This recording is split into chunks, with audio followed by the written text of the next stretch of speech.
population.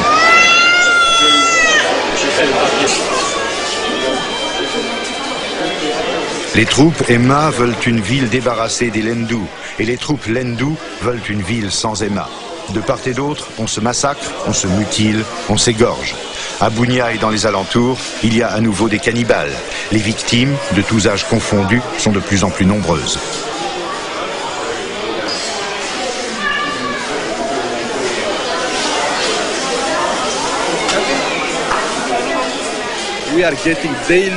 Tous les jours, des rapports nous parviennent faisant état de viols, de pillages et d'intimidation. Voilà la situation telle qu'elle est. Pourquoi l'ONU n'intervient-elle pas?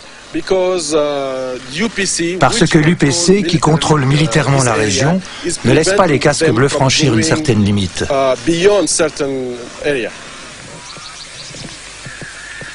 Le jour suivant, nous franchissons cette limite, à pied.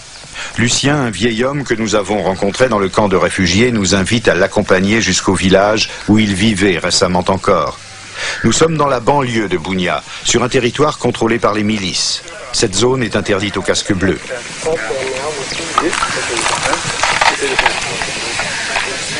Quand les combats ont éclaté, Lucien et sa famille ont fui au camp de réfugiés. Ils n'ont rien pu emporter. Il fallait partir vite. La maison est intacte, au moins à l'extérieur. À l'intérieur, en revanche, les miliciens se sont servis.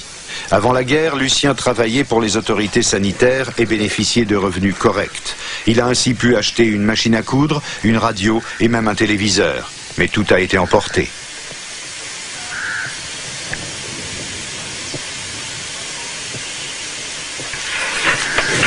Il retrouve quelques livres et un brevet qui lui avait été décerné pour bons et loyaux services. C'était le bon vieux temps et il semble aujourd'hui bien loin. Ils ont emporté toutes les affaires d'une quelconque valeur ou utilité. Même le service de cuisine et les vêtements des enfants ont disparu. Nous sommes 10 dans la famille et j'ai 73 ans. Comment voulez-vous que je reparte à zéro ? Je pense que nous allons devoir rester au camp. Nous ne pouvons pas revenir vivre ici.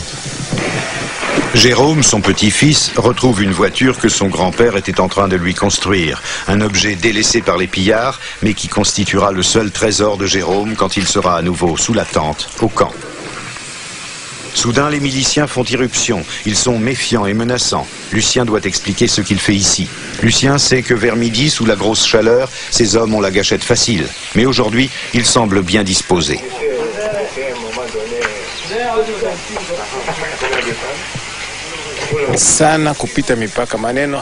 Je suis fatigué de cette guerre. Les soldats, eux, ne semblent jamais fatigués. Ils n'arrêtent jamais. Ils disent que ce sont les Lendu qui ont pillé le village. Mais nous savons que c'était eux. Des villageois les ont vus faire. Ils n'ont épargné aucune maison. Dans un pays civilisé, cela ne serait pas arrivé. Mais nous ne sommes pas dans un pays civilisé.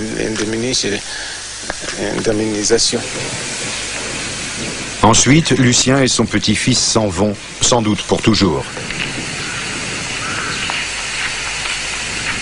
Lucien nous montre une tombe où reposent 4 de ses voisins.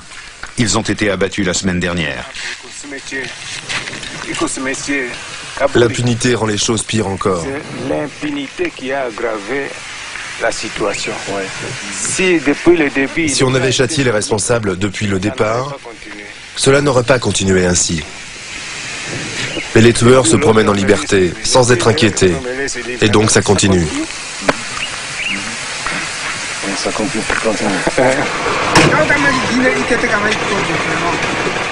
Les miliciens Emma nous garantissent la sécurité si nous les accompagnons. Ils nous invitent à aller nous rendre compte de la situation à l'extérieur de Bunia, à 3 heures d'ici. C'est notre seule chance de visiter la province d'Ituri et nous acceptons. Après 15 minutes de route, plus de traces du moindre casque bleu, ni du moindre soldat de l'Union européenne. Nous sommes en territoire Emma, contrôlé par les milices.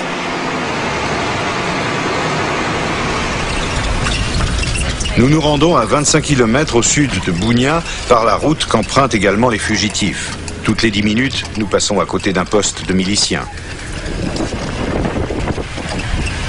Au bout d'un moment, notre convoi s'arrête et nous comprenons enfin à quoi nous avons été invités.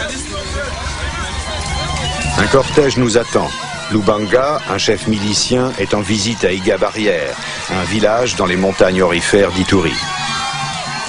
Avant que ces troupes n'investissent les lieux, les Ema et les Lendu cohabitaient en paix. À présent, Iga-Barrière n'est plus habité que par les Ema.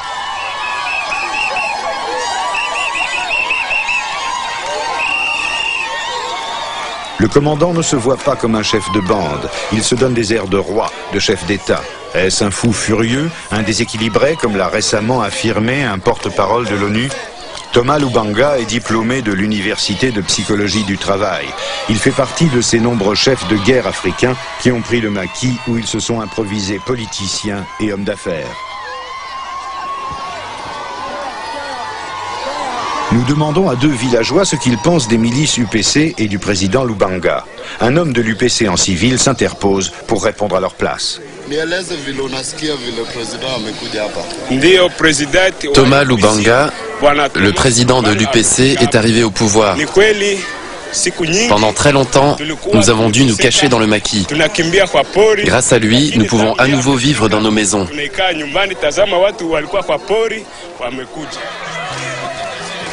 Puis les villageois sont invités à regarder les miliciens danser. Interviewé, le commandant Thomas Lubanga n'est pas sans danger. À Bunia, un journaliste a disparu pour avoir posé des questions trop critiques. Nous tentons tout de même le coup. Les troupes de l'ONU s'apprêtent à désarmer ces miliciens. Qu'en pense-t-il?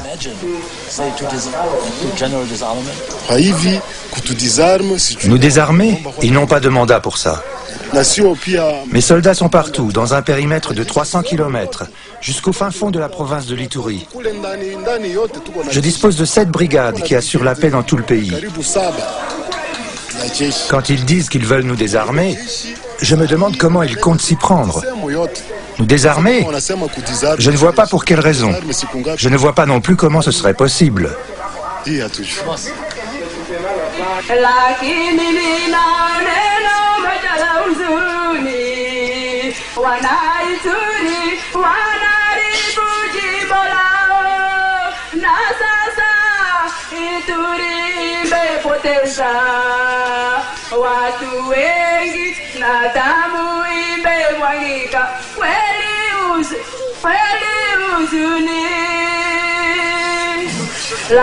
Le commandant entend-il sa complainte?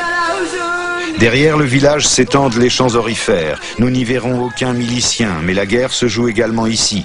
C'est avec l'or d'Iga-Barrière que Thomas Lubanga paye les armes que le Rwanda voisin se fait un plaisir de lui livrer. L'or ici se trouve par pépites.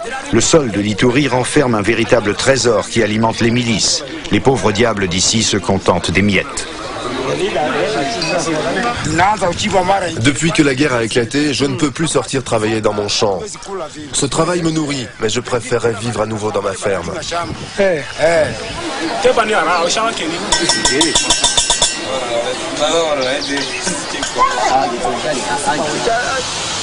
Au-delà du fleuve, plus loin dans le maquis, on lave aussi de la terre, mais sous surveillance armée cette fois.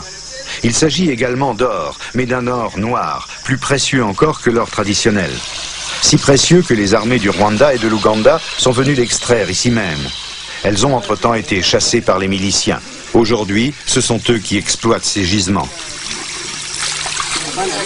C'est du coltan, le minerai magique. Sa densité énergétique et son taux de fusion élevé en font une composante prédestinée pour la fabrication des téléphones portables et des ordinateurs de vaisseaux spatiaux. Ce minerai pourrait financer à lui seul la guerre en Ituri. Une fois extrait, le coltan parcourt une longue route jusqu'au Rwanda, puis l'Amérique et l'Europe, notamment en France.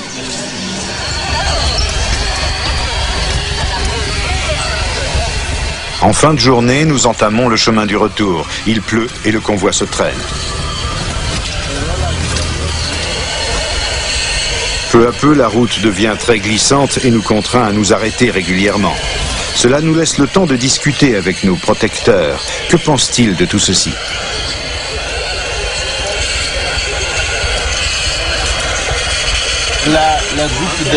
Lorsque les Lendu nous ont chassés de Bunia, nous avons pris le maquis avec notre chef et notre président. Avec le chef d'état-major